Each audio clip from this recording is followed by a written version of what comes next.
Salio, who is a World Health Organization global network leader. He joins us now from Adana. Flavio, it is good to speak with you. I'll get to some of the comments that was sort of touched upon in just a moment, but I first want to begin by asking you, how's it looking from where you are? Thanks. I think the level of destruction is significant. There is this obvious sign of fatigue as well among the health workers that are engaged into the response. We don't have to forget that the health workers have to care as well for their loved ones and the family.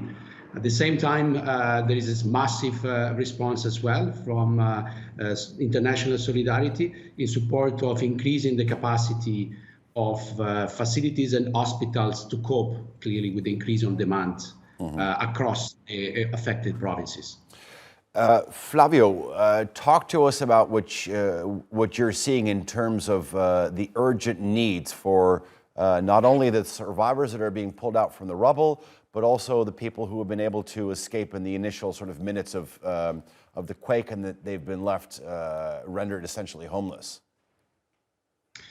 Well, yeah, that would be the second phase, I would say, of the response itself. The first focus on trauma and the injuries.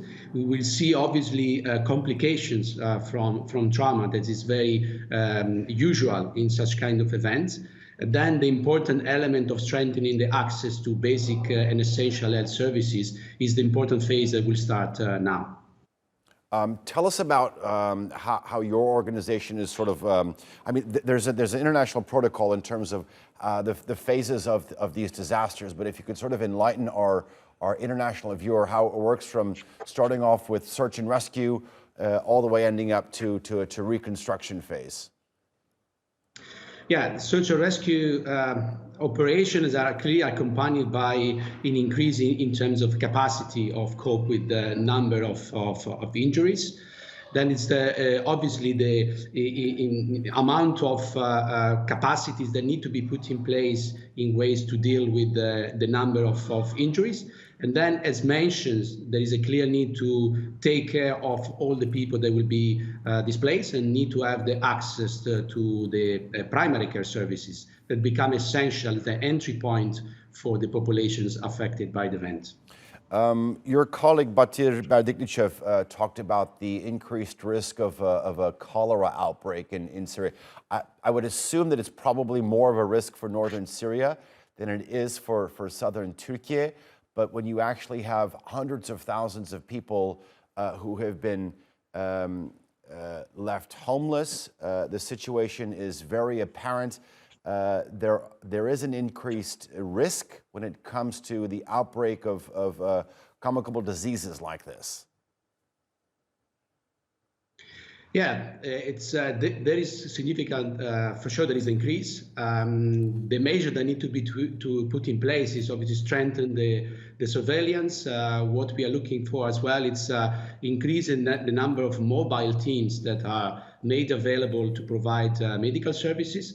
At the same time as well, detect any possible sign and then report for adequate investigation to be carried out.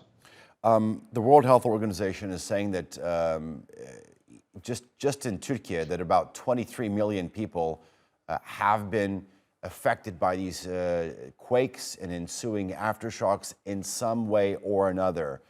How long do you expect the recovery process to be? I think it's very difficult to estimate, but for sure, as I said before, the level of destruction is very significant.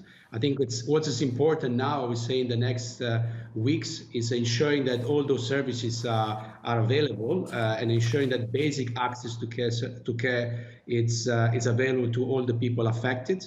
And then obviously there will be the second phase of strengthening and ensuring that services will be restored. And I think that phase clearly will take weeks.